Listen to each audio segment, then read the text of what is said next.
அனைவருக்கும் வணக்கம்.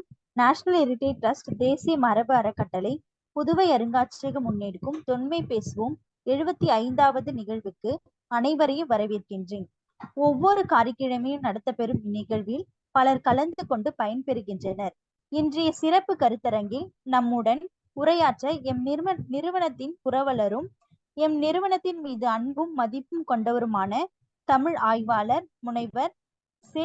பிரிஞ்சஸ் ஐயா அவர்கள் நம்மிடையே இணைந்துள்ளார். ஐயா அவர்களுக்கு வணக்கம். தொடக்க உரையினை வழங்க புதுவை அருங்காட்சியக மற்றும் புதுவை அருங்காட்சியக ஆராய்ச்சி நூலகத்தின் இயக்குனர் நிறுவனர் திருவாளர் அறிவன் ஐயா அவர்களை அழைக்கின்றேன்.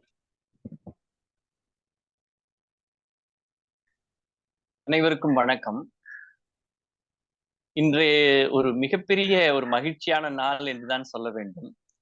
பொதுவாக நாம் நடத்தி வரக்கூடிய தொன்மை பேசும் கருத்தரங்குகளில் நமக்கு பெரிய இடைவெளிக்குட்பட்டவர்களும் சிறந்த பண்பாளர்களும் ஆய்வாளர்களும் கலந்து கொள்வது வழக்கம். இன்று என்னுடைய மிக நெருக்கமான ஒரு உறவை அடிப்படையாக கொண்ட எங்கள் நிறுவனத்தின் மீது மிக பற்றும் உண்மையான வளர்ச்சி அடைய வேண்டும் என்ற எண்ணம் கொண்டவருமான குமரி மாவட்டத்தின் எங்களுடைய தோழமை பிரிஞ்சஸ் ஐயா அவர்கள் இணைந்திருக்கிறார்கள். நான் தொடக்கத்தில் என்னுடைய நிறுவன முயற்சிகளை பற்றி பேசுகின்ற சூழலிலிருந்தே இவர் எம்முடன் இருக்கிறார். அவருடைய ஊரிலிருந்து பல நூற்றுக்கணக்கான பிள்ளைகளை எங்களுடைய அருங்காட்சியகத்திற்கு அழைத்து வந்திருக்கிறார். ஆசிரியர் பெருமக்களை அழைத்து வந்திருக்கிறார். அதுவல்லாமல் நாங்கள் குமரி மாவட்டத்திற்கு செல்லும் பொழுது, தனியனாக செல்லும் பொழுதும் சரி, கூட்டமாக செல்லும் பொழுதும் சரி, எங்களுக்கு மிகுந்த ஒரு வரவேற்பினை கொடுத்து, ஒரு அன்பு சார்ந்த ஒரு விருந்தோம்பலை கொடுத்து, ஒரு மிகப்பெரிய ஆறுதலையும் ஊக்கத்தையும் கொடுத்து வந்து கொண்டிருக்கக்கூடிய ஒரு சிறந்த பண்பாளரைத்தான் நீங்கள் இன்று காண்கிறீர்கள். குமரி மாவட்டம் என்றாலே நமக்கு பல செய்திகளை பேச வேண்டும் என்று தோன்றும். ஒரு மொழி வாழ்த்து எழுதிய ஒரு பாவலர் தன்னுடைய பாடலில் கன்னி குமரி கடல் கொண்ட நாட்டிடையில் மன்னி அரசிருந்த மண்ணுலக பேரரசை என்று குறிப்பிடுவார். கன்னி குமரி கடல் கொண்ட நாட்டிடையில் என்று சொல்லும் பொழுது அங்கு லெமூரியா போன்ற கண்டத்தை பற்றியான பேச்சுகளை எல்லாம் நாம் பேச வேண்டியிருக்கிறது. குமரி அதனுடைய எச்சமாக, தமிழர்களுடைய எச்சமாக, மிச்சமாக, அதாவது ரிமைன்ஸ் அண்ட் ரிலிக்ஸ் என்று ஆங்கிலத்தில் சொல்வார்களே, அடிப்படையாக இந்த மண்ணுக்கு வேண்டிய அனைத்து நிலைகளையும் காத்து வரக்கூடிய ஒரு நிலப்பகுதியாக குமரி மாவட்டம் இருக்கிறது. குமரி மாவட்டத்தை தனித்தனியாக பிரித்து பேச வேண்டிய தேவை இருக்கிறது. ஆனால் அடிப்படையாக நாம் பேச வேண்டிய நிலையில் அது பற்றியான உண்மையான ஒரு புரிதலை கொண்ட குமரி மாவட்ட வழக்காறுகளிலேயே பேச வேண்டிய ஒரு ஆளுமையை நாம் இங்கு அறிமுகப்படுத்துகிறோம். ஒரு பண்பாளரும் மிகச்சிறந்த அறிஞருமான பிரிஞ்சஸ் ஐயா அவர்கள் இப்பொழுது உரையை தொடங்கலாம். அவருக்கான நேரத்தை நாம் கொடுத்து என்னுடைய தொடக்க உரையை முடித்துக் கொள்கிறேன். நன்றி, வணக்கம். நன்றிங்க ஐயா. ஐயா, தங்களின் உரையினை தொடங்கலாங்க ஐயா. வணக்கம். அதாவது இந்த உரை அறிவன் அண்ணா அவர்கள் எனக்கு ரொம்ப நெருங்கிய ஒரு நண்பர். அவரை மாதிரி ஒரு மனிதர் எங்க மாவட்டத்துக்கு கிடைக்கல என்று அடிக்கடி வருத்தப்படுறேன். அந்த அளவுக்கு ஒரு ஆய்வு நோக்கில மிக சிறந்ததா இருக்கக்கூடிய ஒரு நண்பர். எதையுமே ஒரு ஆய்வு நோக்கிலேயே பார்க்கக்கூடிய, தமிழ் வாழணும், தமிழ் மொழி வளர்ச்சிக்கு ரொம்பவும் முயற்சி பண்ணக்கூடிய ஒரு நண்பர். அவரு எனக்கு நண்பராக கிடைத்தது ஒரு மிகப்பெரிய பாக்கியம் அப்படின்னு கருதுகிறேன். அவருக்காக நாங்க எதுவுமே செய்ததில்லை, ஆனா எங்களுக்காக அவர் நிறைய செய்திருக்கிறாரு. அதாவது எங்களுடைய பள்ளி மாணவர்களானாலும் சரி, ஆசிரியர்களானாலும் சரி, புதுவைக்கு வரும் பொழுது அதாவது உறவினரை விட நண்பர் தான் பெரிது அப்படின்னு சொல்றது எங்க குமரி மாவட்ட கலாச்சாரம், பண்பாடு. நாங்க உறவினர்களை விட நண்பர்களை தான் ரொம்ப நேசிப்போம். அந்த வகையில அறிவன் அவர்களை ரொம்ப நாங்க நேசிக்கிறோம். அவர் கேட்டுக்கொண்டதற்கு நாங்க எனக்கு தெரிந்த அளவில் உள்ள குமரி மாவட்ட செய்திகளை நான் இன்னைக்கு உங்களிடம் பகிர்ந்து கொள்றதுல மிக்க மகிழ்ச்சி அடைகிறேன். பொது குமரி மாவட்டம் அப்படின்னு சொல்ற பெயர் சமீபத்துல தான் வந்தது. 1956 நவம்பர் 1 தான் ஒரு நெடிய போராட்டத்திற்கு பிறகு குமரி மாவட்டம் அப்படின்னு சொல்ற பெயர் வந்து வந்தது. அதற்கு முன்னாடி ரொம்ப பழங்காலத்துல குமரி மாவட்டம் அறியப்படுவது வேணாடு அப்படின்னு சொல்லக்கூடிய பெயர்ல அறியப்படுது. வேணாடு அப்படின்னு சொல்றது குமரி மாவட்டத்தோட முன்னாடி உள்ள பெயர். காலப்போக்குல தான் அது வந்து குமரி மாவட்டம் அப்படின்னு சொல்லி வர காரணம். நாங்க குமரி மாவட்டத்தை, அதாவது இந்த வேணாடு அப்படின்னு சொல்றது திருவிதாங்கூர் ஆட்சிக்கு கீழே இருந்தது. திருவிதாங்கூர் ஆட்சிக்கால வந்து தமிழர்கள் அதிகமா வாழக்கூடிய பகுதியா இருந்தது. நெடிய போராட்டத்திற்கு பிறகுதான் அது மீண்டும் தாய் தமிழகத்தோட இணைக்கப்பட்டது. 1956 நவம்பர் 1. ஆ. அதாவது திருவிதாங்கூர் ஆட்சிக்கு கீழே இருக்கும் பொழுது இந்த பகுதியை வந்து தெக்கன் திருவிதாங்கூர் அப்படின்னு அழைப்பாங்க. தெக்கன் திருவிதாங்கூர் அப்படின்னு அழைப்பாங்க. இந்த பகுதி வந்து வேணாடு அப்படின்னு சொல்ற இந்த பகுதி 2000 ஆண்டுக்கும் முன்னாடியே பழமையான வரலாறு உடையது.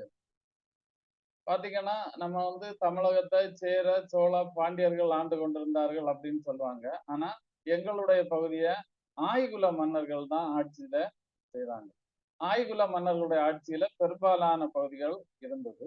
இருந்தாலும் இந்த குமரி மாவட்டத்தை பொறுத்தவரையில இந்த நிரந்தரமாக ஒரு குறிப்பிட்ட மன்னர்களுக்கு கீழே இல்ல. சேர மன்னர்களும் ஆட்சி செய்திருக்கிறாங்க, சோழ மன்னர்களும் ஆட்சி செய்திருக்கிறாங்க, பாண்டிய மன்னர்களும் ஆட்சி செய்திருக்கிறாங்க. இந்த ஆட்சி மாறி மாறி வர தொடங்குது. இதற்கான காரணம் என்னன்னா, இந்த வேணாட்டு பகுதியில நாஞ்சில் நாடு அப்படின்னு சொல்ற பகுதி இருந்துச்சு. அதாவது இந்த குமரி மாவட்டத்தை 4 வட்டங்களாக பிரிப்பாங்க. இந்த 4 வட்டங்கள்ல அதாவது அகஸ்தீஸ்வரம், தோவாளை வட்டத்தை சேர்ந்த பகுதியை வந்து நாஞ்சில் நாடு அப்படின்னு சொல்றாங்க. நாஞ்சில் என்றால் கலப்பை அப்படின்னு பொருள். கலப்பை அப்படின்னு பொருள். ஏன்னா இந்த பேருக்கு ஏற்றாப்புல இந்த பகுதியில நெல் விவசாயம் ரொம்ப அதிகமா நடைபெறக்கூடிய பகுதி. நெல் விவசாயம் வந்து அதிகமா நடைபெறதுனால கேரளாவோட நெற்களஞ்சியமாக கூட இந்த பகுதி இருந்தது. ஆஹ் கேரளா, அதாவது கேரள மாநிலத்தில இருந்து இந்த குமரி மாவட்டம் பிரிக்கப்படும் பொழுது அவங்க ரொம்ப வருத்தத்துக்கு மத்தியில தான் பிரிச்சு கொடுத்தாங்க. ஏன்னா அவங்களுக்கு மிக முக்கியமான ஒரு நெற்களஞ்சியமாக இந்த நாஞ்சில் நாட்டு பகுதி இருந்தது. இதற்கு அடுத்து இருக்கக்கூடிய பகுதி வந்து விளவங்கோடு, கல்குளம் 2 வட்டங்கள். இந்த விளவங்கோடு கல்குளம் வந்து கொஞ்சம் வித்தியாசமான பகுதி, மலைப்பகுதி. குமரி மாவட்டத்தை பொறுத்தவரையில நானில வளம் உடையது. குறிஞ்சி, முல்லை, மருதம், நெய்தல் இந்த நானில வளம் உடையது. குறிப்பாக இந்த அதாவது நாஞ்சில் நாட்டு பகுதி வந்து மருத நிலம் ரொம்ப அதிகம்.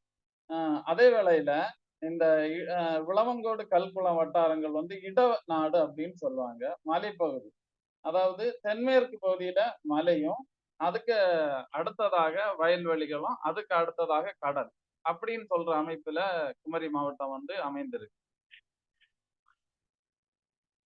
பாத்தீங்கன்னா இந்த அதாவது ஆய்குல மன்னர்களுடைய ஆட்சிக்கு பின்னாடி 9ஆம் நூற்றாண்டுக்கு பிற்பகுதியில தான் வேணாடு அப்படின்னு சொல்ற அந்த, அதாவது திருவிதாங்கூர் மன்னர்கள் வந்து ஆட்சி செய்றாங்க.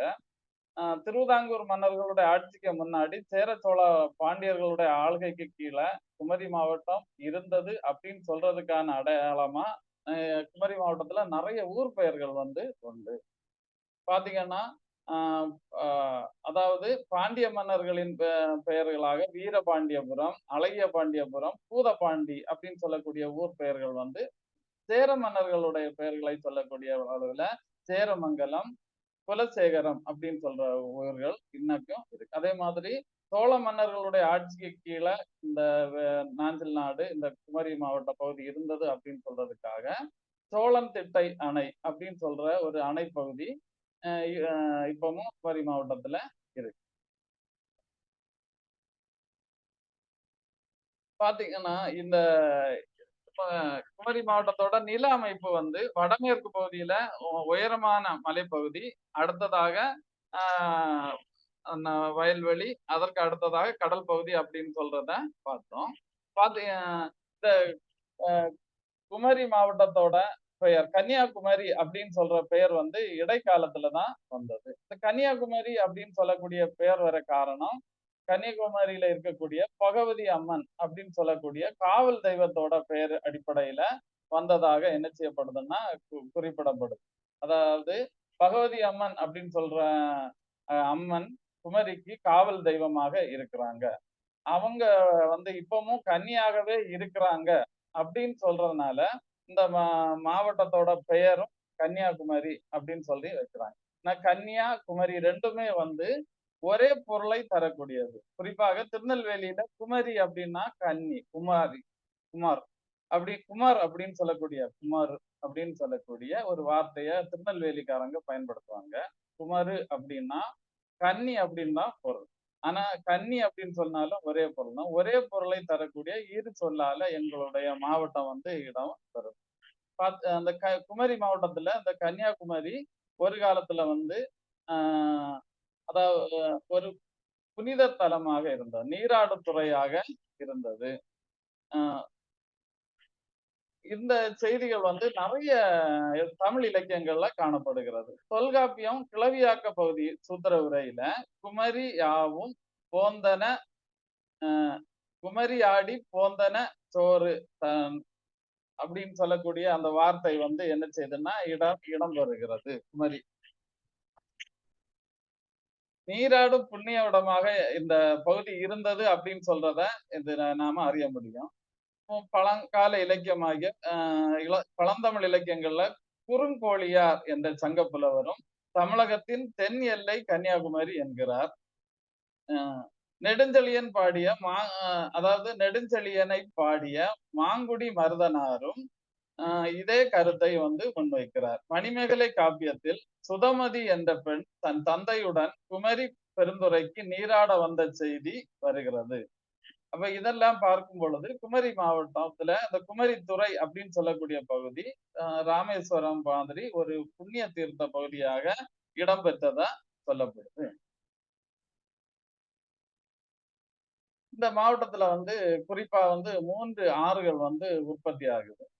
மேற்கு தொடர்ச்சி, அதாவது இந்த மாவட்டத்தோட பெரும்பான்மை பகுதிகள் வந்து மேற்கு தொடர்ச்சி மலையை மையப்படுத்தி தான் வருது. மேற்கு தொடர்ச்சி மலை, அதுல இருந்து உற்பத்தி ஆகிற ஆறுகள் அப்படியே ஓடி குமரி மாவட்டத்துல உள்ள கடல்லே கலக்கிற மாதிரியான ஒரு நில அமைப்பு. இரண்டாவது, மற்ற மாவட்டங்களை விட நல்ல வடிகால், இயற்கையான வடிகால் அமைப்பு நம்ம மாவட்டத்துக்கு குறிப்பா உண்டு. குறிப்பாக இந்த 3 ஆறுகளை அதாவது குளுத்துறையில ஓடக்கூடிய கோதை ஆறு, அது வந்து மேற்கு தொடர்ச்சி மலையில உற்பத்தி ஆகுது. அதை வந்து தாமிரபரணின்னும் புனை பெயர்ல சொல்லுவாங்க. அதுக்கு அடுத்ததாக வள்ளி ஆறு அப்படின்னு சொல்லக்கூடிய குளுத்துறையில ஓடக்கூடிய ஆறு வந்து தாமிரபரணின்னு சொல்லப்படுது. அது வந்து உண்மையான அதனுடைய பெயர் வந்து கோதை ஆறு. அந்த ஆறு வந்து தேங்காய் பட்டணத்துல போய் கடல்ல கலக்குது. அதே போல வள்ளி ஆறு அப்படின்னு சொல்லக்கூடிய ஒரு ஆறு, அதுவும் மேற்கு தொடர்ச்சி மலையில உற்பத்தி ஆகிறது. அந்த ஆறு போய் அதுவும் கடியப்பட்டணம் அப்படின்னு சொல்லக்கூடிய பகுதியில கடல்ல கலக்குது. சுசீந்திரம் வழியாக பழையாறுன்னு ஒரு ஆறு ஓடுது. அதுவும் வந்து மேற்கு தொடர்ச்சி மலையில உற்பத்தி ஆகி பழையாறு அந்த சுசீந்திரம் வழியாக மணக்குடி காயல்ல வந்து அது கலக்குது. பாத்தீங்கன்னா இந்த நீர் வளமும் நில வளமும் இயற்கையாகவே இங்க இருக்கிறனால ரொம்ப பழங்காலத்துல இருந்தே மக்கள் வந்து இங்க செழிப்பா வாழ்ந்ததா வரலாறு இருக்கு. குறிப்பா சில ஆராய்ச்சியாளர்கள் வந்து தொல்காப்பியர் கூட இங்கதான் பிறந்திருக்கலாம், திருவள்ளுவர் கூட இங்கதான் பிறந்திருக்கலாம் அப்படின்னு சொல்லக்கூடிய செய்திகளை வந்து முன் வைக்கிறாங்க. இருந்தாலும் தொல்காப்பியர் குறிப்பிடக்கூடிய நிறைய செய்திகளை நம்ம மக்கள் வந்து இப்பவும் பின்பற்றுறாங்க. நிறைய பழைய சொற்கள், கடுவன் அப்படின்னு சொல்லக்கூடிய தமிழ் சொல் இப்பவும் பேச்சு வழக்குல மிகுதியாக பின்பற்றப்பட்டு, குறிப்பாக குமரி மாவட்டத்துல வந்து ஆவணி மாத முதல் நாளதான் வந்து ஒரு புத்தாண்டு தினமா கொண்டாடுவாங்க. புத்தாண்டு தினமா கொண்டாடக்கூடிய வழக்கம் வந்து ஆவணி மாதத்துலதான் கொண்டாடுவாங்க. அந்த ஆவணி மாத நிகழ்வை பத்தி தொல்காப்பியத்திலையும் குறிப்பு இருக்கு. இது மாதிரி நிறைய தொல்காப்பியத்தோட நெருங்கிய நிறைய உறவு வந்த செய்திகள் வந்து அதை பின்பற்ற வழக்கம் குமரி மாவட்டத்திற்கு உண்டு. குமரி மாவட்டத்தை பத்தி குமரி மாவட்டத்துல நிறைய கல்வெட்டுகள் வந்து காணப்படுது. அந்த கல்வெட்டுகள்ல பழைய நிறைய அரசர்கள் பற்றிய செய்திகள் வந்து ரொம்ப சொல்லப்படுது. குறிப்பா குமரி மாவட்டம் வந்து சமணர்களுடைய ஆதிக்கம் ஒரு காலத்துல ரொம்ப அதிகமாக இருந்த பகுதி.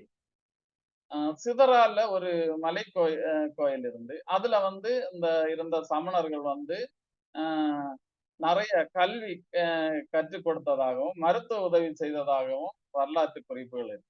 அத அந்த சிதறால் மலைக்கோயில இருந்து பார்க்கிற இடம் தான் இன்னொரு இடம், மலையடி அப்படின்னு சொல்லக்கூடிய பகுதி. அது களிக்காவில அந்த பகுதியிலையும் இங்கேயும் புறாக்கை அப்படின்னு சொல்லக்கூடிய பகுதி முன் சிறை அப்படின்னு சொல்ற இடத்துக்கு பக்கத்துல இருக்கு. அங்க வந்து நிறைய கல்வி கூடங்கள் வந்து சமணர்கள் வந்து நிறுவி இருந்தாங்க. அந்த கல்வி கூடங்கள் வாயிலாக ஆஹ் நான் அதாவது எல்லாருக்குமே அறிவை போதித்தாங்க. கல்வி அப்படின்னு சொல்றத ஒரு பொதுவானதா ஆக்கினதா செய்திகள் வந்து இருக்கு. காலப்போக்குல அந்த சமண சமணர்கள் தங்கின அந்த பள்ளிகள் எல்லாம் காலப்போக்குல வந்து இன்னைக்கு இந்து சமய கோயில்களாக மாறி இருக்கு. அந்த சிதறால் மலை கோயில் ரொம்ப பழமையானதுதான். ஆனாலும் இப்ப அது பகவதி அம்மன் கோயில் அப்படின்னு சொல்லக்கூடிய பெயர்ல வந்து என்ன செய்யப்படுதுன்னா அழைக்கப்படுது. குமரி மாவட்டத்தை பொறுத்தவரை எல்லா மத மக்களும் ரொம்ப ஒற்றுமையா வாழக்கூடிய பகுதி. எல்லா மதங்களுமே ஒரு குறிப்பிட்ட காலத்திலே இப்ப குறிப்பாக கிறிஸ்தவ மதம் கிபி 1065 தோமையார் அப்படின்னு சொல்லக்கூடிய இயேசுடைய சீடர் வந்து குமரி மாவட்டத்திற்கு வருகிறார். அவர் வந்து ஆஹ் திருவிதாங்கோடு அப்படின்னு சொல்லக்கூடிய பகுதியில ஒரு ஒரு கோயில், அதாவது கிறிஸ்தவ ஆலயம் ஒண்ணு நிறுவுறாரு. அந்த கிறிஸ்தவ ஆலயம் அறப்பள்ளி அப்படின்னு சொல்லக்கூடிய பெயர்ல அழைக்கப்படுது. அது இன்னைக்கும் இருக்கு. அந்த அந்த தோமையாரால அதிக அளவுல மக்களை மதமாற்றம் செய்ய முடியவில்லை. அவர் வந்து ஒரு ஆலயத்தை நிறுவினாரு. அப்படியே அவரு போனதாதான் செய்திகள் இருக்கு. ஆனா அவர் நிறுவன அந்த ஆலயம் இன்னைக்கும் பயன்பாட்டுல தான் இருக்கு. அது போக அவருக்கு பிறகு வந்த புனித சவேரியார் வந்து நிறைய மக்களை வந்து மதமாற்றம் பண்ணும். குறிப்பா கடற்கரையோரத்துல இருக்கிற மக்கள் வந்து நிறைய பேர் வந்து மதமாற்றம் செய்யப்பட்டாங்க. கோட்டாறு அப்படின்னு சொல்லக்கூடிய பகுதியில அவர் வந்து ஒரு ஆலயம், பெரிய ஆலயம் ஒண்ணு கட்டினாரு. அதுக்கு அரசர் வந்து துணை இருந்ததா கூட செய்திகள் இருக்கு. கோட்டாறு அப்படின்னு சொல்றது எல்லா மதங்களுக்கும் ஒரு முக்கியமான இடமா இருக்கு. குறிப்பாக இஸ்லாமியர்களுக்கும் அது ஒரு முக்கியமான இடம். அதாவது ஒரு 1000 ஆண்டுகளுக்கு முன்னாடியே ஒரு கிபி 900 தேங்காய்பட்டணம் அப்படின்னு சொல்லக்கூடிய பகுதியில ஒரு இஸ்லாமிய பள்ளி ஒண்ணு நிறுவப்பட்டது. அப்ப இஸ்லாமியர்கள் வந்து நம்முடைய குமரி மாவட்ட பகுதியில எப்படி தொடர்பு கொண்டார்கள் அப்படின்னு சொல்லி அறியறதுக்காக பார்த்தோம்னா கோட்டார்ல வந்து ஒரு மிகப்பெரிய வாணிப நகரமாக இருந்தது. இந்த நாஞ்சில் நாடு, அடுத்ததாக இந்த மலைப்பகுதியான விளவங்கோடு இடநாடு, விளவங்கோடு கல்குளம் வட்டாரத்துல அதிக அளவுல நல்ல மிளகு, கிராம்பு இந்த மாதிரி பொருட்கள், நறுமண பொருட்கள் அதிகமா விளையும். நாஞ்சில் நாட்டுல விளைகிற அரிசி இந்த பொருட்களை பிற நாடுகளுக்கு, குறிப்பா வந்து அரேபிய நாட்டிற்கு வியாபாரம் வியாபாரம் பண்ணாங்க. அரேபிய நாட்டுல இருந்து இங்க குதிரைகள் வந்ததாகவும் செய்திகள். இந்த கோட்டார் பக்கத்துல லாயம் அப்படின்னு ஒரு இடத்தோட பேரு. இந்த லாயம் அப்படின்னு சொன்னா குதிரைகளை வந்து கட்டி வைக்கிற இடம் அப்படின்னு சொல்றாங்க. இந்த லாயத்துல வந்து இந்த அரேபியர்கள் வந்து தங்கி இருந்ததாகவும் கோட்டார் பகுதியில வியாபாரம் செய்ததாகவும் அவங்க வந்து இங்க தங்கி இருந்தனால கொஞ்சம் கொஞ்சமா அவங்க மதமும் இங்க பரவுனதாக சொல்லப்படுது. குறிப்பா இடலாக்குடி அப்படின்னு சொல்ற பகுதியில இஸ்லாமியர்கள், கோட்டார் பக்கத்துல இருக்கக்கூடிய இடலாக்குடி அப்படின்னு சொல்ற பகுதியில இஸ்லாமியர்கள் வந்து ரொம்ப அதிகமா வாழ்றாங்க. குறிப்பா குமரி மாவட்டத்துல திருவிதாங்கோடு, தேங்காய்பட்டினம், இந்த கோட்டாறு, இடலாக்குடி பகுதி இங்க வந்து இஸ்லாமியர்களுடைய எண்ணிக்கை அதிகம். அவங்க பூர்வீகமா ரொம்ப பழங்காலத்தில இருந்து குமரியில வந்து குடி புகுந்தவங்களாகவும் அந்த இப்ப வந்து ரொம்ப கொஞ்சம் வளர்ச்சி அடைந்த ஒரு சமூகமாகவும் அவங்க வந்து இருக்கிறாங்க. இதற்கு அடுத்ததாக அந்த சொல்லப்படக்கூடியவர்கள் வந்து, அதாவது இந்த குமரி மாவட்டத்துல கிறிஸ்தவர்களுடைய தாக்கம் வந்து ரொம்ப அதிகமா இருந்தது. குறிப்பா இந்த கிறிஸ்தவர்கள்ல வந்து 2, 3 பிரிவினர். சிஎஸ்ஐ கிறிஸ்தவர்கள்னு சொல்லக்கூடிய தென்னிந்திய திருச்சபை அப்படின்னு சொல்றவங்களுடைய ஆதிக்கம் வந்து ரொம்ப அதிகமா இருந்தது. ரிங்கல் தவ்வே அப்படின்னு சொல்லக்கூடிய ஒரு மிஷினரி நம்ம குமரி மாவட்ட பகுதிக்கு வந்து நிறைய சேவைகள் செய்தார். குறிப்பா புத்தேரி அப்படின்னு சொல்ற பகுதியில முதலாக ஒரு பெரிய மருத்துவமனையை நிறுவினார். இன்னைக்கு ஒரு குறிப்பிட்ட காலம் வரை ஒரு புற்றுநோய் சிகிச்சைக்கு ஒரு மிகச்சிறந்த மருத்துவமனையாக அந்த புத்தேரி மருத்துவமனை இயங்கி வந்தது. இப்பொழுதும் அது வந்து இயக்கத்துல இருக்கு. அது போக தொழுநோயாளர்களுக்காக அவங்க வந்து குளச்சல் பகுதியில உடையார் விளை அப்படின்னு சொல்லக்கூடிய பகுதியில ஒரு தொழுநோய் மருத்துவ கூடம், அதுவும் ஒரு நிறுவப்பட்டு 100 ஆண்டுகளுக்கு மேலாகிறது. இவங்க வந்து மருத்துவமும் கல்வியும் அதிகமா கொடுத்தாங்க. குறிப்பாக அந்த தென்னிந்திய திருச்சபையினர் நிறைய கல்லூரிகள் நம்முடைய குமரி மாவட்டத்துல வந்து நிறுவனாங்க. ஸ்காட் கிறிஸ்தவ கல்லூரி, பெண்கள் கிறிஸ்தவ கல்லூரி, அதாவது மார்த்தாண்டத்துல இருக்கக்கூடிய நேசமணி நினைவு கிறிஸ்தவ கல்லூரி, இப்படி நிறைய கிறிஸ்தவ கல்லூரிகள் அவங்களால நிறுவப்பட்டது. நிறைய பள்ளிக்கூடங்கள் அவங்களால நிறுவப்பட்டது. இதனால குமரி மாவட்டம் கல்வி வளர்ச்சியில இவங்களுடைய பங்கு ரொம்ப அளப்பரியது. ரொம்ப அதிகமான பங்கு செய்றாங்க. இதற்கு அடுத்ததாக ரோமன் கத்தோலிக்கர்கள் அப்படின்னு சொல்லக்கூடிய ஒரு பிரிவு. அவங்க வந்து அவங்களும் என்னன்னா நிறைய பள்ளிக்கூடங்கள் 100க்கும் மேற்பட்ட பள்ளிக்கூடங்களை குமரி மாவட்டத்துல நிறுவனாங்க. அதுல நிறைய பள்ளிக்கூடங்கள் 100ஆண்டு விழா கண்டது.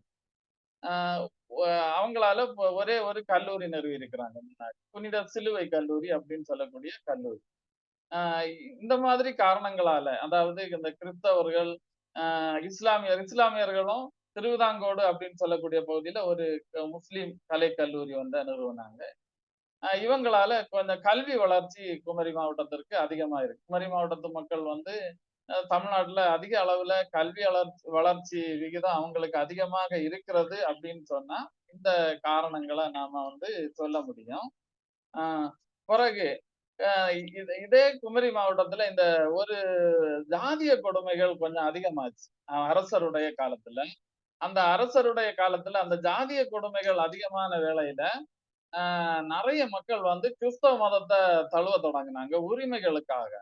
அப்படி அந்த மாதிரி ஒரு சிக்கலான வேளையில ஒரு பெரிய புரட்சியாளராக ஐயா வைகுண்டர் அப்படின்னு சொல்லக்கூடிய ஒரு மகான் வந்து தோன்றினார். அவர் வந்து ஒரு ஐயா வழி அன்பு கொடி மக்கள் இயக்கம் அப்படின்னு சொல்லக்கூடிய ஒரு இயக்கத்தை முன்வைத்தாரு. அதுல வந்து தாழ கிடப்பாரை தற்காப்பதே சமயம் அப்படின்னு சொல்றது அவருடைய மிகப்பெரிய கொள்கை. அந்த அவருடைய மத கொள்கையில மிக முக்கியமானது என்னன்னா, கடவுள் வழிபாட்டுல பூஜாரி யாருமே தேவையில்லை, உனக்கு நீயே பூஜாரி அப்படின்னு சொல்றது அவருடைய கொள்கை. கண்ணாடிக்கு முன்னாடி நின்னுதான் வழிபாடு பண்ணணும், கண்ணாடியில உன்னை நீ வணங்கிக்க, நீதான் உனக்கு கடவுள் அப்படின்னு சொல்ற ஒரு அருமையான கொள்கையா முன்வைத்தாரு. ஆஹ் அதாவது ஜாதிய கொடுமைகளால, அதாவது இடுப்பிற்கு மேலே மேலாடை அணியக்கூடாது அப்படின்னு சொல்லக்கூடிய ஒரு கொடூரமான ஒரு சட்டம் குமரி மாவட்டத்துல ஒரு காலத்துல இருந்தது. அந்த சட்டத்திற்கு எதிரான பயங்கர போராடி அந்த மக்களுக்காக உரிமைகளை பெற்று தந்து, தோளுக்கு மேல தலையில தலைப்பாகை கட்டிதான் நீ கோயிலுக்குள்ள வரணும் அப்படின்னு சொல்ற மாதிரி அவருடைய கொள்கைகள் இருந்தது. அதாவது மனிதர்கள் வந்து சுத்தமாக இருக்கணும், குளிக்கணும், இந்த மாதிரிப்பட்ட சுகாதார விஷயங்களையும் அவருடைய அறிவுரையின்பாலே சொல்ல தொடங்கினாரு. அந்த நிகழ்வை வந்து நிறைய பேர் அந்த அவருடைய கொள்கையை நிறைய பேர் பின்பற்ற தொடங்கினாங்க. இது இன்னைக்கு பல லட்சம் மக்கள் வந்து அந்த மத வழிபாட்டை பின்பற்றக்கூடியவங்க இருக்கிறாங்க. இவர் ஒரு மிகச்சிறந்த ஒரு சமய புரட்சியாளரா கருதப்படுறாரு. அதே வேளையில இந்த சமய அடக்குமுறைகள் ரொம்ப இருந்தது அப்படின்னு சொல்றதுக்கு இன்னும் ஒரு உதாரணம் வந்து குமரி மாவட்டத்துல நிகழ்ந்த சம்பவம் தான். அதாவது கிறிஸ்தவத்திற்கு மக்கள் மதம் மாறுவதை அரசர் ரொம்ப மதம் மாறுறவங்களுக்கு கடுமையான தண்டனைகள் கொடுத்தார். குமரி மாவட்டத்துல இருந்து ஒரு புனிதர், அதாவது ரோமன் கத்தோலிக்க சபைக்கு என்ன செய்கிறார், அதாவது மார்த்தாண்டவர்மா அப்படின்னு சொல்லக்கூடிய அரசருடைய ஆட்சியில இருந்த ஒரு படை தளபதி தான் நீலகண்ட பிள்ளை அப்படின்னு சொல்லக்கூடியவர். அவர் வந்து நாயர் உயர்குலத்தை சார்ந்தவர், நாயர் வகுப்பை சார்ந்தவர், அரசருக்கு மிக நம்பிக்கை உரிய மனிதராக இருந்தாரு. ஆனா அவர் வந்து டச், அதாவது திருவிதாங்கூருக்கும் ஆஹ் டச்சுக்காரங்களுக்கு இடையே ஒரு தடவை ஒரு பயங்கரமான சண்டை குளச்சல்ல வச்சு நடக்கும். அந்த சண்டையின் போது டச்சுக்காரர்கள் வந்து தோற்கடிக்கப்படுகிறாங்க. அந்த டச்சுக்காரர்களை தோற்கடித்தது ஒரு விதமான தந்திரத்தால தான் தோற்கடிக்கப்பட்டார்கள் அப்படின்னு சொல்றாங்க. போர் தந்திரத்தை தான் மார்த்தாண்டவர்மா பயன்படுத்தினார். குறிப்பாக இந்த டச்சுக்காரர்கள்ட்ட நிறைய பீரங்கி இருந்தது. அப்ப அவங்களை ஏமாற்றுறதுக்காக குளச்சல் கடற்கரைக்கு அவங்க படையெடுத்து வந்தபோது நிறைய காளை வண்டிகளுக்கு மேல பனை மரத்தை வெட்டி அந்த பீரங்கி போன்ற தோற்றத்தை அந்த மன்னருடைய படை வீரர்கள் வந்து ஏற்படுத்தினாங்க. இதை தூர இருந்து பார்க்கும் பொழுது அந்த டச்சுக்காரர்கள் வந்து அந்த கடற்கரையை சுற்றி ஏராளமான பீரங்கிகள் இருப்பதாக எண்ணி பயந்தாங்க. அந்த இதை பயன்படுத்தி டிலனாய் அப்படின்னு சொல்லக்கூடிய ஒரு டச்சு படை தளபதியை என்ன செய்யறாருன்னா கைது பண்ணி அவரு வந்து உதயகிரி கோட்டை அப்படின்னு சொல்லக்கூடியது, அதாவது பத்மநாபபுரம் அரண்மனைக்கு அருகில இருக்கு உதயகிரி கோட்டை. அந்த உதயகிரி கோட்டையில அவரை வந்து சிறை வைக்கிறாங்க. இந்த உதயகிரி கோட்டை ரொம்ப காலத்தால ரொம்ப பழமையானது.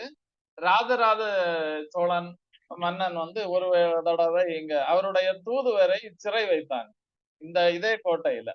அதனால அந்த ராஜராஜ சோழன் வந்து வெகுண்டெழுந்து அந்த கோட்டையை தரைமட்டமாக்கினதாக வரலாற்று செய்திகள் உண்டு.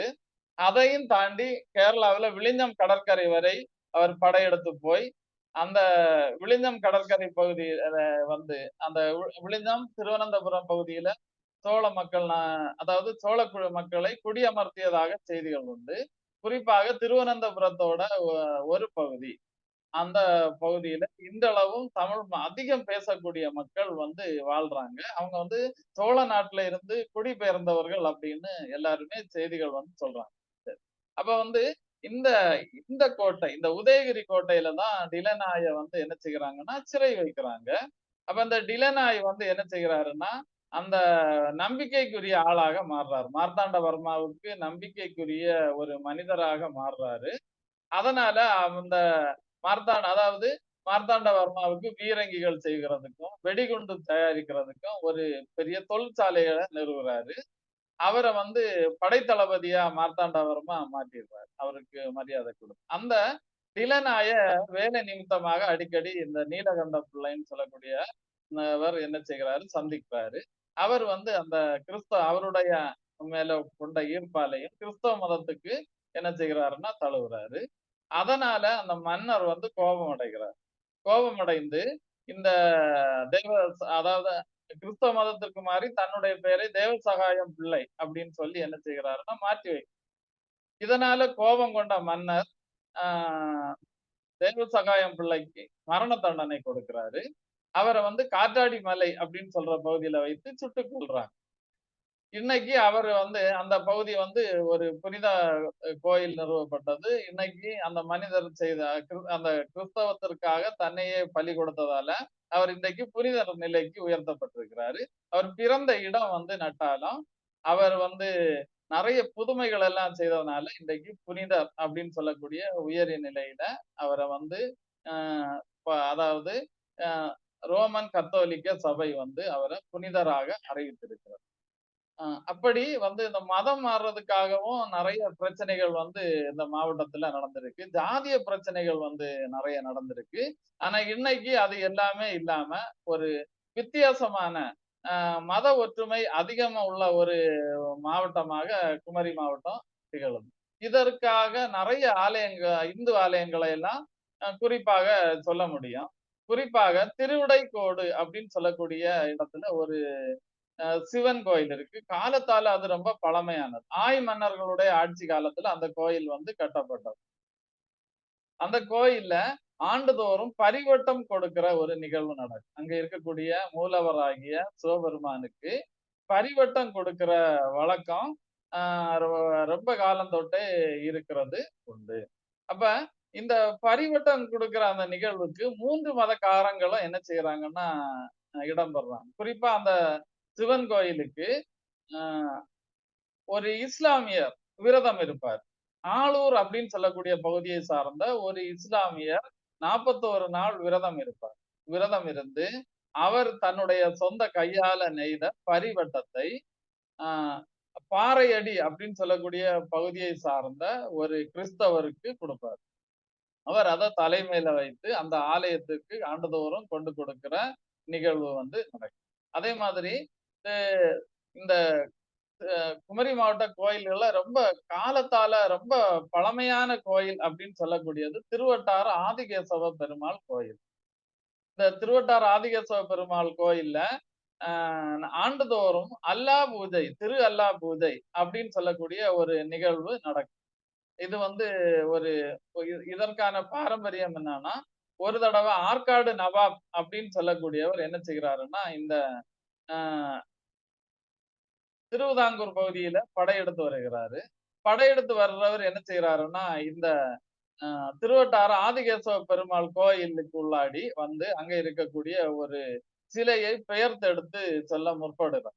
ஆனா அந்த முயற்சி அவருக்கு வெற்றி அடையல. அந்த திருவட்டாறு ஆதிகேசவ பெருமாள் வந்து கனவுல தோன்றி அவரை வந்து தண்டித்ததாக செய்தி வருது. அதனால அவர் வந்து அதற்கு பரிகாரமாக அந்த திருவட்டாறு ஆதிகேசவ பெருமாள் கோயில்ல ஒரு பெரிய மண்டபம் கட்டி கொடுத்தார். திரு அல்லா மண்டபம் அப்படின்னு சொல்லக்கூடிய பெயர்ல இன்னைக்கும் அழைக்கப்படுகிறது. அந்த திரு அல்லா மண்டபத்துல ஆண்டுதோறும் ஒரு விழா எடுப்பாங்க. ஒரு 6 நாள் விழா எடுப்பாங்க. இப்போது அது வந்து ஒரு நாள் விழாவாக நடைபெறுவது வழக்கமாயிருக்கு. அந்த விழா வந்து முறையாகவே தொடர்ந்து வருடந்தோறும் நடப்பது ஒரு சிறப்பான நிகழ்வு. இதே மாதிரி பள்ளியாடி அப்படின்னு சொல்லக்கூடிய ஒரு இடம். அந்த பள்ளியாடி அப்படின்னு சொல்ற இடத்துல ஆண்டுதோறும் மார்ச் முதல் வாரம் திங்கட்கிழமை வந்து 3 மதக்காரங்களும் கிறிஸ்தவ மதக்காரங்க, இந்து மதக்காரங்க, இஸ்லாம் மதக்காரங்க. அந்த இடம் வந்து 3 மதக்காரங்களுக்கும் பொதுவான இடமாக கருதப்படுகிறது. அந்த இடத்துல வந்து என்ன செய்வாங்கன்னா, ஒரு மிகப்பெரிய சமபந்தி விருந்த வந்து நடத்துவாங்க. அது வந்து அந்த நிகழ்வு 200 வருடங்களுக்கு முன்னாடியே நடைபெறுகிறது. அந்த அதுல இருக்கிற கடவுள் யார் அப்படின்னு சொல்ல முடியும். பள்ளியப்பன் அப்படின்னு சொல்லக்கூடிய பெயர்ல அழைக்கப்பட்டாரு. அந்த சமபந்தி போஜனம் நடக்கும் பொழுது 3 மதத்தை சார்ந்த மதக்குருமார்களும் அங்க வருவாங்க. வந்து அந்த சமபந்தி போஜனத்தை தொடங்கி வைப்பாங்க. ஒரு லட்சக்கணக்கான மக்கள் வந்து கூடுவாங்க. கூடி எல்லா மதக்காரங்களும் உணவருந்தி மகிழ்ச்சியா போகிற ஒரு நிகழ்வும் நடக்கும். இதே மாதிரி இன்னும் நிறைய சொல்லலாம். அதாவது குமரி மாவட்டத்தோட மிக காவல் தெய்வமா கருதப்படக்கூடிய பகவதி அம்மன் கோயில்ல அதாவது காந்தியடிகள் வந்து ஒரு முறை அனுமதிக்கப்படவில்லை. கடல் கடந்து போகிற பிராமணர்கள் வந்து அந்த கோயிலுக்குள்ள போக முடியாது அப்படின்னு சொல்லக்கூடிய கடுமையான ஆச்சாரம், கடுமையான சட்டதிட்டங்கள், அதாவது சட்டதிட்டங்கள் வந்து அந்த கோயில்ல கடைபிடிக்கப்பட்டு வந்தது. காந்தியடிகளுக்கு ஒரு முறை உள்ள போகிறதுக்கு அனுமதி கிடைக்கல. ஆனா அந்த கோயில் தொடங்கின காலத்துல இருந்து இன்றைக்கு வரை அதாவது அந்த பகுதியை சார்ந்த கிறிஸ்தவ மீனவர்கள் அவங்கதான் போய் என்ன செய்வாங்கன்னா, அந்த கோயிலுக்கு கொடிக்கயிறு கொடுப்பாங்க. கொடிக்கயிறு கொடுக்கக்கூடிய நிகழ்வை அந்த கிறிஸ்தவ மீனவர்கள், அந்த பகுதியை சார்ந்த கிறிஸ்தவ மீனவர்கள் ஆண்டுதோறும் கொடிக்கயிறு நெய்து அந்த கோயில திருவிழாவிற்கு முன்னாடி கொடுக்கிறது வழக்கம்.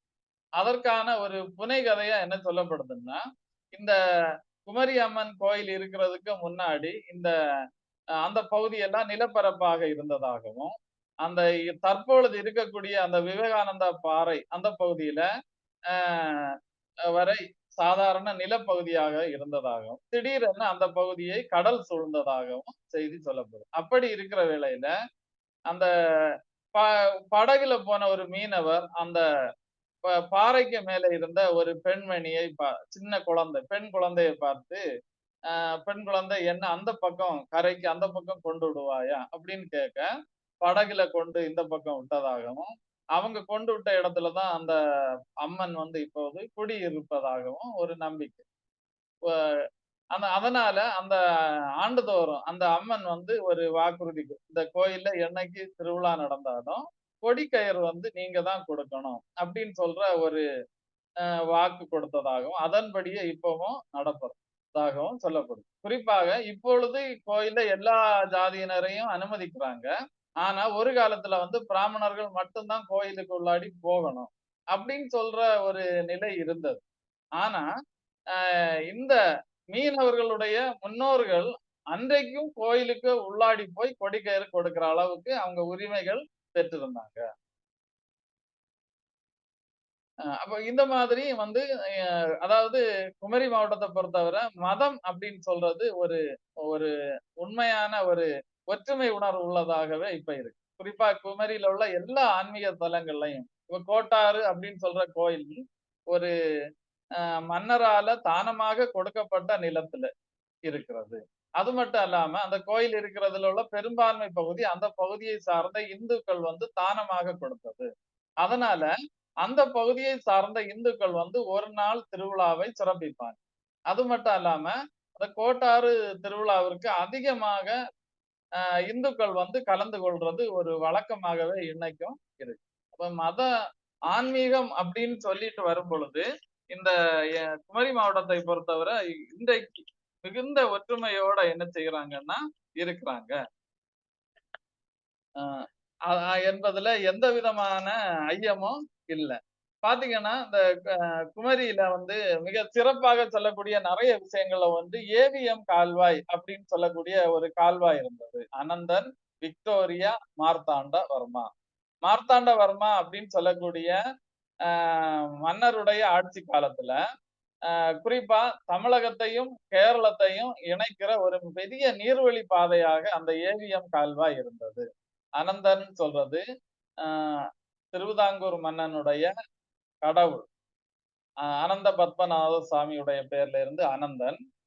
விக்டோரியா அப்படின்னு சொல்றது இங்கிலாந்து மகாராணியுடைய பெயர். மார்த்தாண்டவர்மா அப்படின்னு சொல்லி 3 பேருடைய பெயர்ல இருக்கக்கூடிய ஏவிஎம் கால்வாய் வந்து நம்ம குமரி மாவட்டத்துல ஒரு மிகச்சிறந்த ஒரு கால்வாயாக இருந்தது. அது ஒரு மிகச்சிறந்த நீர்வழி போக்குவரத்தாக இருந்தது. குறிப்பாக குமரி மாவட்டம் குளச்சல் பகுதியிலிருந்து பயணித்தால் கேரளாவில் ஆலப்புழா வர வந்து எந்தவித பிரச்சனையும் இல்லாம நீர்வழி பொருட்களை கொண்டு செல்லக்கூடிய ஒரு அருமையான ஒரு நீர்வழி போக்குவரத்து கால்வாயாக இருந்தது. காலப்போக்கில் அதை வந்து முறையாக பராமரிக்கப்படாம இன்னைக்கு அது வந்து சிதை உற்று காணப்படுகிறது. இந்த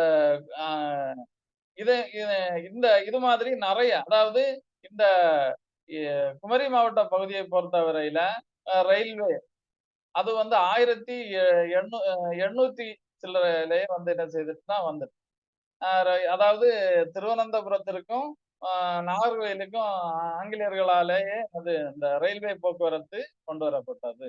அதாவது நம்ம மார்த்தாண்டவர்மா வந்து ஆங்கிலேயர்களுடைய ஆட்சிக்கு கீழே அந்த இருந்த வேளையில அவங்க ஆங்கிலேயர்கள் தான் வந்து அவரை வந்து அவருடைய படை பாதுகாப்பாக இருந்ததாகவும் திப்புல் சுல்தான் ஒரு முறை இங்க படையெடுத்து வந்த பொழுது ஆங்கிலேயர்கள் தான் இந்த மார்த்தாண்டவர்மாவுக்கு உறுதுணையாக இருந்ததாக எல்லாம் வரலாற்று செய்திகள் நிறைய சொல்லப்படுது.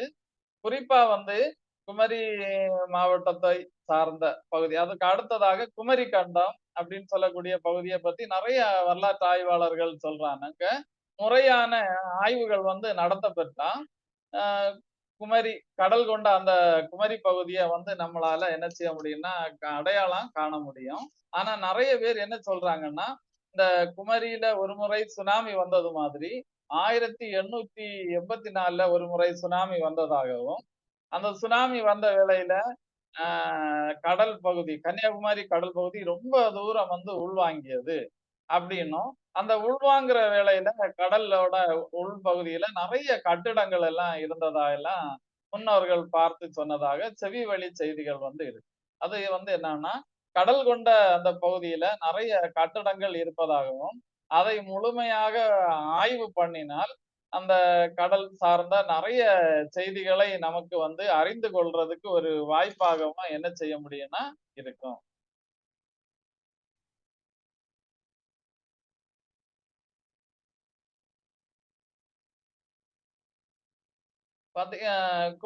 குமரி மாவட்டத்துல அதாவது இந்த தொல்காப்பியம், திருக்குறள், திருவள்ளுவர் இந்த மாதிரி எல்லாம் நிறைய செய்திகள் சொல்றாங்க. அதுவும் குறித்து எனது முறையான ஆய்வுகள் வந்து செய்யப்படவில்லை. தொல்காப்பியர் பிறந்த இடம், திருவள்ளுவர் பிறந்த இடம், இப்படி எல்லாம் சில அந்த ஆய்வாளர்கள் வந்து குறிப்பிடுறாங்களே தவிர அந்த ஆய்வுகள் வந்து என்னதுன்னா முழுமையானதாக என்ன செய்யல இருக்கப்படல.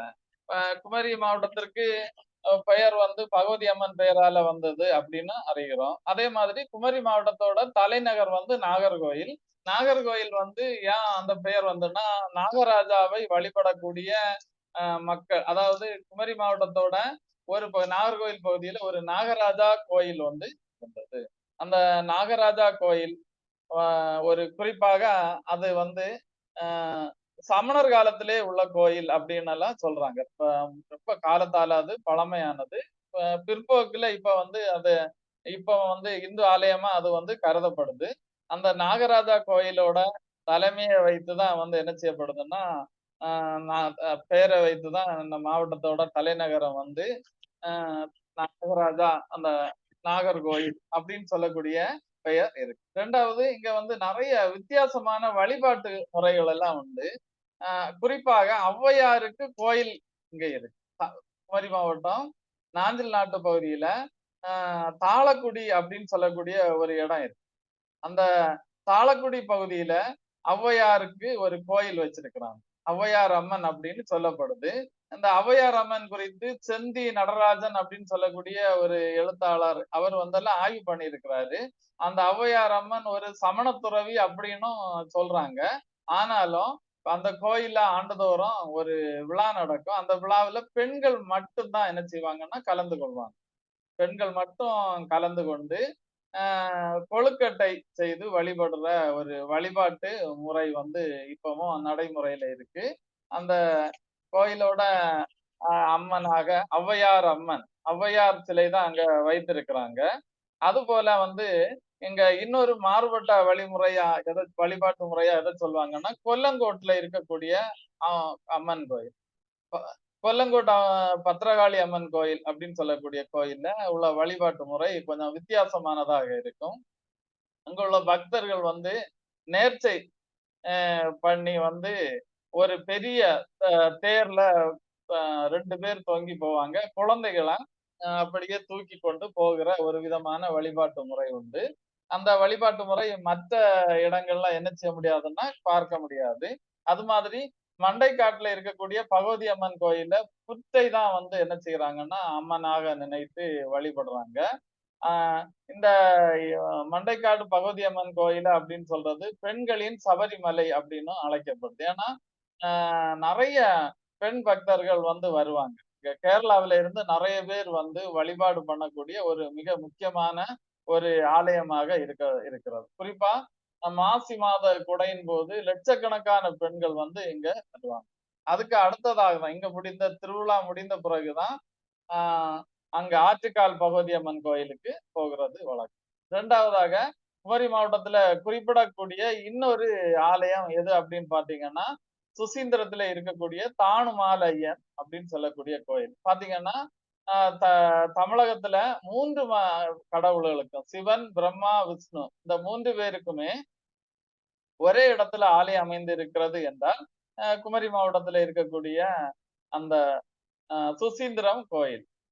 அங்க வந்து பிரம்மாவுக்கும் வழிபாடு எல்லாம் இருக்கு. குறிப்பா அங்க இருக்கக்கூடிய அங்க அனுமான் மிகப்பெரிய அனுமான் சிலை இருக்கு.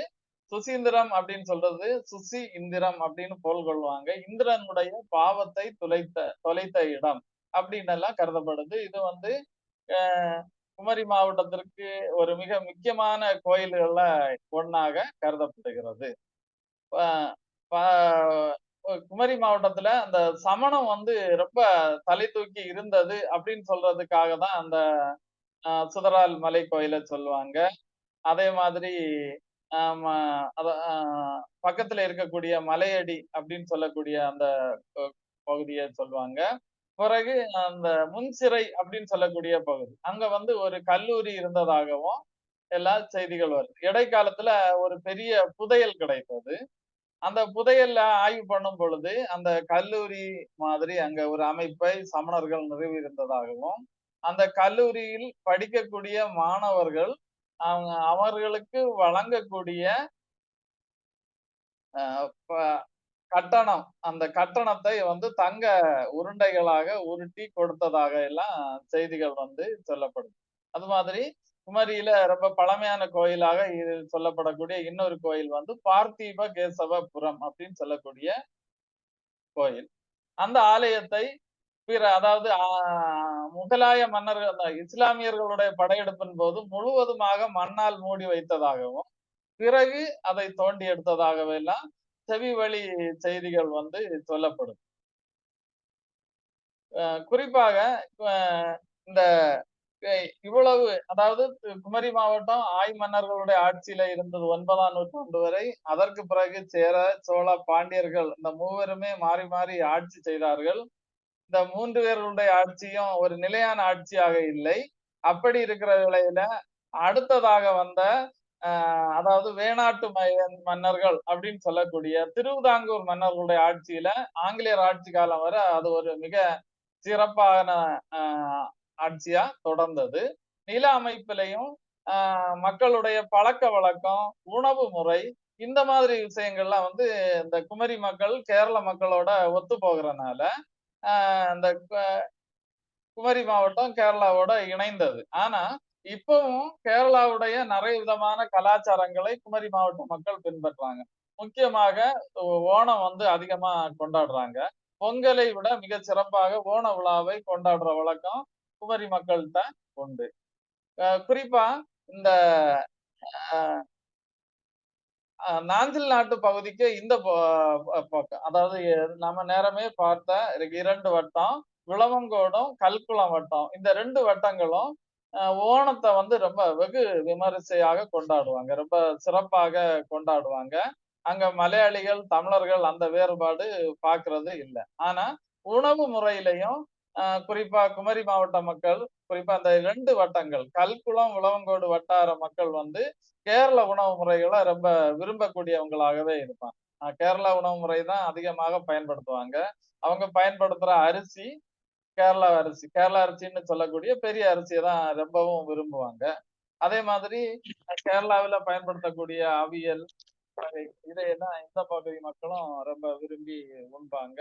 அதேதான் அந்த கலாச்சாரத்தை பின்பற்றுவாங்க. அதே மாதிரி திருமண விழாக்களும் உணவு முறைகளும் கேரளா உணவு முறையே தான் இந்த பகுதி மக்கள் பின்பற்றுவாங்க. ஆனா அந்த அதற்கு அந்த பக்கம் நாகர்கோவில் பகுதியில இருக்கக்கூடிய அகஸ்தீஸ்வரம் அந்த வட்டாரம் நாஞ்சில் நாடு பகுதியில வந்து அவங்க வந்து இதுல இருந்து கொஞ்சம் மாறுபட்டவங்க.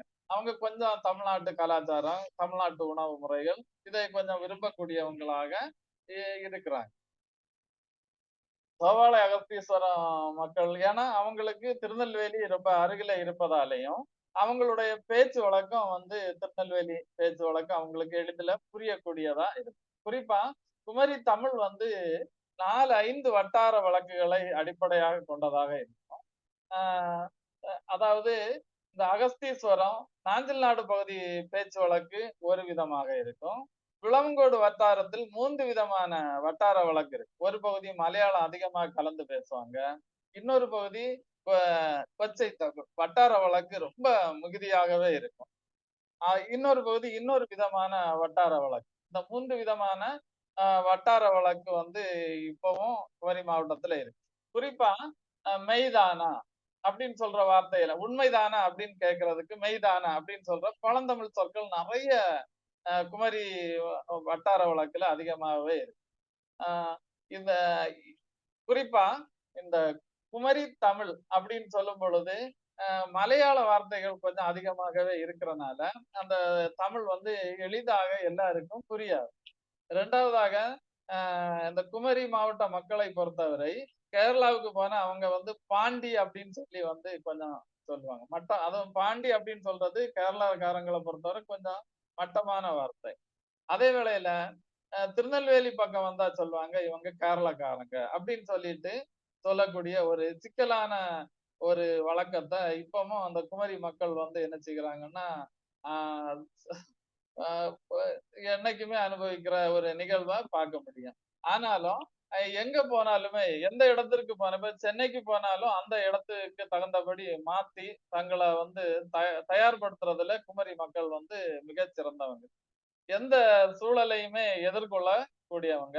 குறிப்பாக குமரி மாவட்டத்தை பொறுத்தவரையில வந்து தனிநபர் வருமானம் அதிகமாகவே உண்டு. ஏன்னா இவங்க வந்து கல்வி ஏதாவது ஒண்ணு செய்வாங்க. நல்லா கல்வி கற்பாங்க, கடுமையா உழைப்பாங்க. குறிப்பா விளவங்கோடு வட்டார மக்கள் வந்து ஆ கடுமையான உழைப்பாளிகள். ஏன்னா அங்க வந்து நிலம் வந்து ரொம்ப வளமானதா இல்ல சொல்ல முடியாது. தோட்ட பயிர்கள் ரப்பரு, நல்ல மிளகு இந்த மாரி பயிர் வகைகள அவங்க கடுமையா விளைவித்து, அதனால வரக்கூடிய வருமானம், அதற்கு மேல என்னன்னா கல்வி. படித்து அந்த படிப்பினால ஏதாவது பெற்றுக்கொள்வது. அரசு வேலை வாய்ப்புகள தேடிக் கொள்வது. இதுல எல்லாமே அவங்க வந்து ரொம்ப முனைப்பாக இருக்கிறனால, தனிநபர் வருமானத்த பொறுத்தவரை குமரி மாவட்டம் தமிழ்நாட்டுல ஒரு மிகச்சிறந்த மாவட்டமாக இருக்கு. கல்வி அறிவு விகிதம் அதிகமாக இருக்க காரணம், ஆ அதாவது அதற்கான அடித்தளத்தை போட்டது கிறிஸ்தவர்கள் போட்ட அந்த அடித்தளம். அந்த அடித்தளம் இன்னைக்கு வந்து எல்லா நிலையிலயுமே எல்லா மக்களும் கல்வி கற்கணும் அப்படின்னு உள்ளதுல வந்து ரொம்ப தெளிவாகவே இருக்கிறாங்க. எல்லாருமே தன்னுடைய மகன் ஒரு அடிப்படையாக ஒரு பட்டப்படிப்பாவது படிக்கணும் அப்படின்னு சொல்றதுல தெளிவா இருக்கிறாங்க அப்படின்னா, அது வந்து அந்த 100 ஆண்டுகளுக்கு முன்னாடியே நம்ம குமரி மாவட்டத்துல வந்த அந்த கல்விக்கூடங்கள் தான் அதற்கு ஒரு மிக முக்கியமான காரணமாக இருக்கிறது. ஆனா குமரி மாவட்டத்தை பொறுத்தவரை தமிழ் ஆர்வம் கொஞ்சம் குறைவாக தான் இருப்பதுன்னு வருத்தமான ஒரு செய்தி. அவங்க வந்து எதை படித்து எப்படி வேலை பார்க்கலாம் அப்படிதான் இப்ப நிறைய இளைஞர்கள் வந்து போயிட்டே இருக்கிறாங்க. குறிப்பா தமிழ் ஆய்வாளர்கள் எல்லாம் ரொம்ப கொஞ்சம் குறைந்து கொண்டே வருவது கொஞ்சம் வேதனைக்குரிய விஷயம். குமரி மாவட்டத்தை பொறுத்தவரை பழந்தமிழ் கல்வெட்டுகள் நிறைய இருக்கு. நிறைய கல்வெட்டுகள் ஆய்வு பண்ணக்கூடிய அளவுல இருக்கு. அதற்கான தேடல்கள் வந்து ரொம்ப குறைவாகவே இருக்கு. நம்ம குமரி மாவட்டத்தோட பழமையையும், அதோட கலாச்சாரத்த, பண்பாட்ட பிரதிபலிக்கிற விதத்துல எந்த ஆய்வாளர்களும் இல்லாததும் ஒரு விதத்துல வருத்தமான விஷயம்.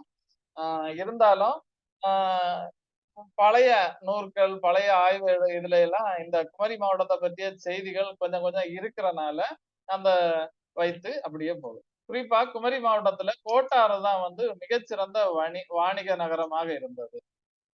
அந்த கோட்டாறு அப்படின்னு சொல்றது கிபி 1ஆம் நூற்றாண்டு முதலே அந்த கோட்டாறு பற்றிய செய்திகள் நிறைய இடங்கள்ல இடம்பெறுது. தாலினி, பிளினி இப்ப இந்த கிரேக்க ஆய்வாளர்கள் எல்லாம் இங்க வந்ததாக எல்லாம் செய்திகள் இருக்கு.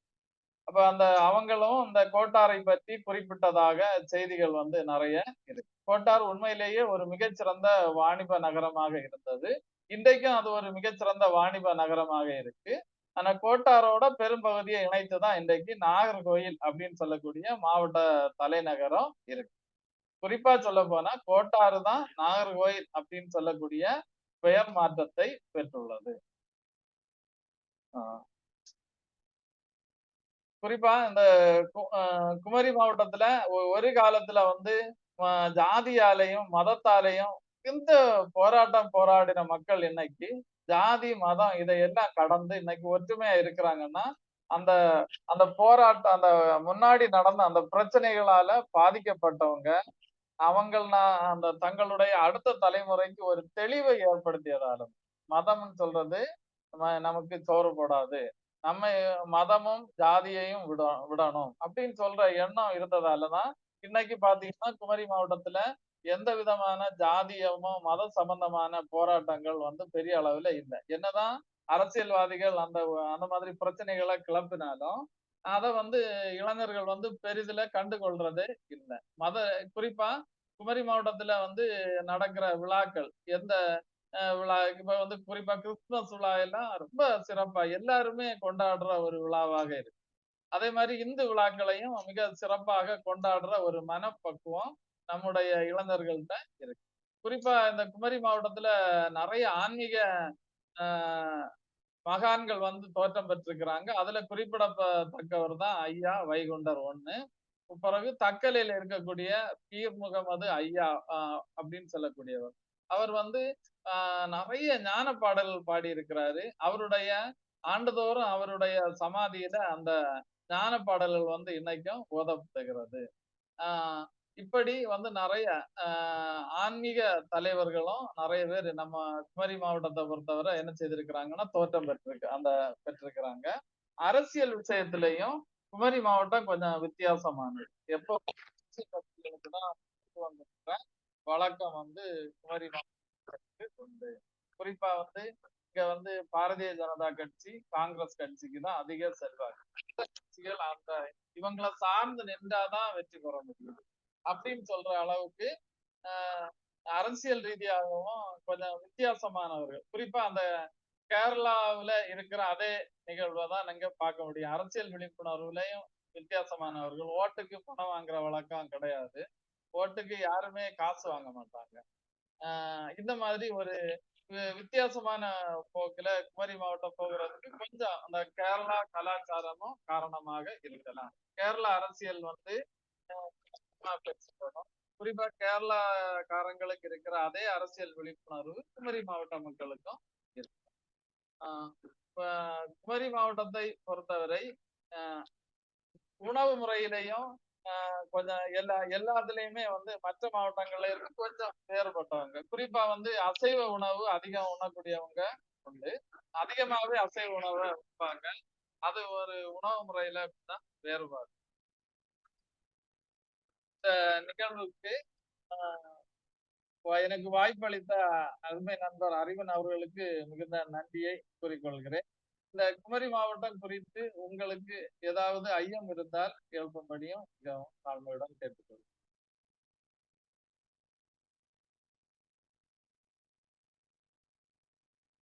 நன்றிங்க ஐயா. பங்கேற்பாளர்கள் ஏதேனும் கேள்விகள் இருப்பின் ஐயாவிடம் கேட்டு தெளிவு பெறலாம்.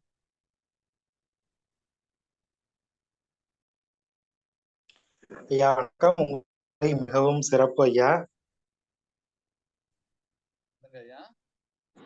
ஐயா கேக்குதாங்க ஐயா? கேட்கலாங்க ஐயா. இப்ப சங்க இலக்கியத்துல குமரி ஆறு பற்றிய குறிப்புகள் இருக்குல்லங்க ஐயா, அந்த ஆறு இப்போ இருக்குதாங்க ஐயா, இல்ல அந்த ஆறு தான் பழைய ஆறு அப்படிங்கிற பேர்ல ஓடுதாங்க ஐயா? அந்த ஐயா வந்து நிறைய பேருக்கு இருக்குங்க ஐயா. ஆனா பழைய ஆறு அப்படின்னு சொல்றது வேற அப்படின்னு தான் ஆய்வாளர்கள் வந்து சொல்றாங்க. அத வந்து பக்ருளி ஆறு அப்படின்னு தான் நாம வந்து கேள்விப்பட்ட மாதிரி இருக்கு. அது வந்து அந்த பன்மலை அப்படின்னு ஒரு மலை, அது வந்து கடல்கோளால கொல்லப்பட்டது, அதுல போனதா தான் சொல்றாங்க. ஆனா ஒரு சில ஆய்வாளர்கள் இந்த பழையாறு தான் அந்த இலக்கியத்துல சொல்லப்படக்கூடிய ஆறா இருக்கலாம் அப்படின்னு ஐயமும் இப்பவும் எழுப்புறவங்க இருக்கிறாங்க. அது குறித்தான முறையான ஆய்வுகள் இல்ல ஐயா. சரிங்க ஐயா, மிக்க நன்றி. வணக்கம்.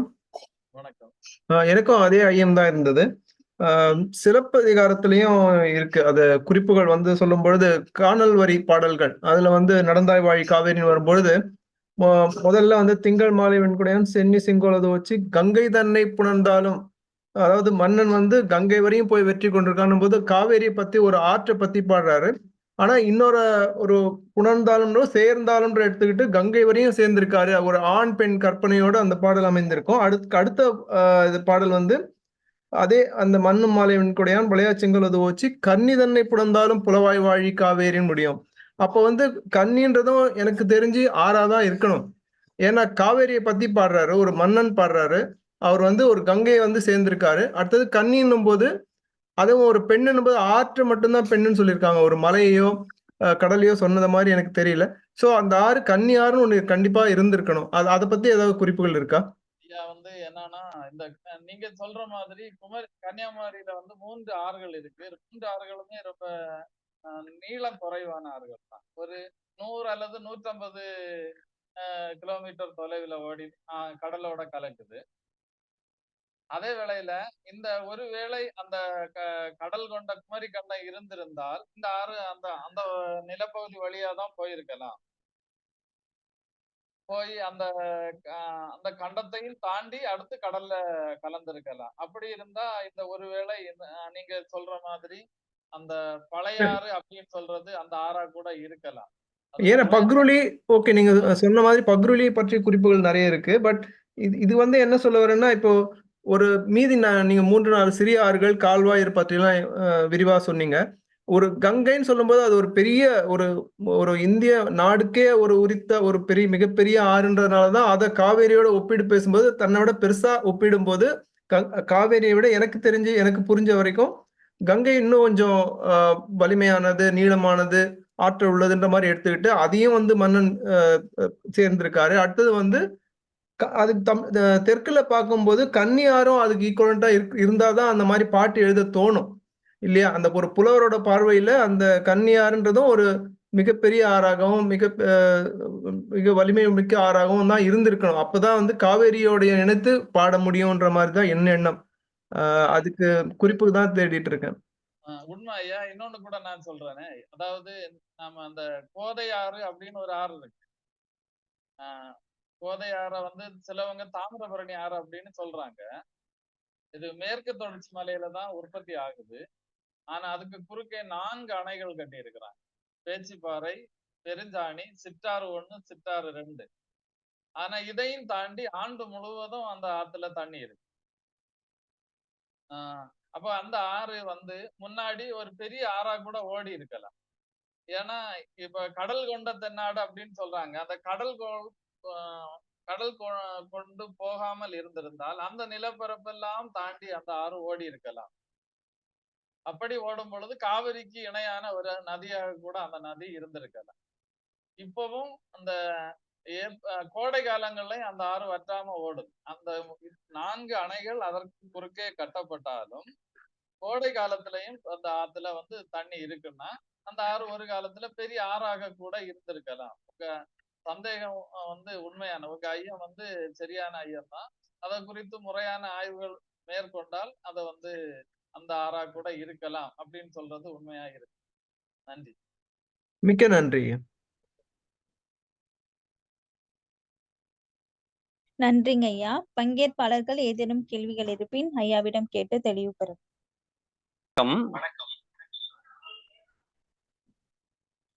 வணக்கம். நான் பேசுறது கேட்குங்களா? கேக்குதுங்க. வணக்கம். ஒண்ணும் இல்ல, இந்த சமையல் முறையில எண்ணெய் பயன்படுத்தாம தேங்காய் பயன்படுத்தி சமைக்கிற முறை நீங்க வரும்பொழுது சொல்லியிருந்தீங்க. அதுதான் எண்ணெய் பயன்படுத்துறது மிக குறைவு, இங்க பயன்படுத்துறது மிக குறைவு என்று சொல்லி. அது எப்படி சமைக்கிறாங்கன்ற ஒரு முறையை எங்களுக்கு சொல்ல முடியுமா? அது வந்து எண்ணெய்க்கு பதில் வந்து தேங்காய் பால் அதிகம் பயன்படுத்தும். தேங்காய் பால், அத வந்து அதிகம் இல்ல, அது தேங்காய் பால் விட்டு வேக வைப்பாங்க. அது மாமிசமானாலும் சரி இல்ல வேற காய்கறி ஆனாலும் தேங்காய் பால் அதிகமா. அதனால இந்த எண்ணெயோட பயன்பாடு குறையும். எண்ணெய் பயன்படுத்துவாங்க, இருந்தாலும் அதிக அளவுல தேங்காய் பால் வந்து பயன்படுத்தும். குதம்பை சித்தர் பாடல் ஒன்றுதான் நினைவுக்கு வருகிறது. மாங்காய் பால் உண்டு மலைமேல் இருப்போருக்கு தேங்காய் பால் எதிர்க்கடி குதம்பான்னு ஒரு பாடல் இருக்கும். அந்த தேங்காய் பால் தேங்காய் எண்ணெய் தானே அது? தேங்காய் பால்னா அது எண்ணெய் இல்ல, தேங்காய் பாலையே வச்சு சமைச்சிருவாங்க. காய்கறிய வேக வைக்கும் பொழுது இல்ல தேங்காய் பாலே வேக வைக்கும். இப்ப ஒரு எங்க குமரி ஒரு வீட்டுக்கு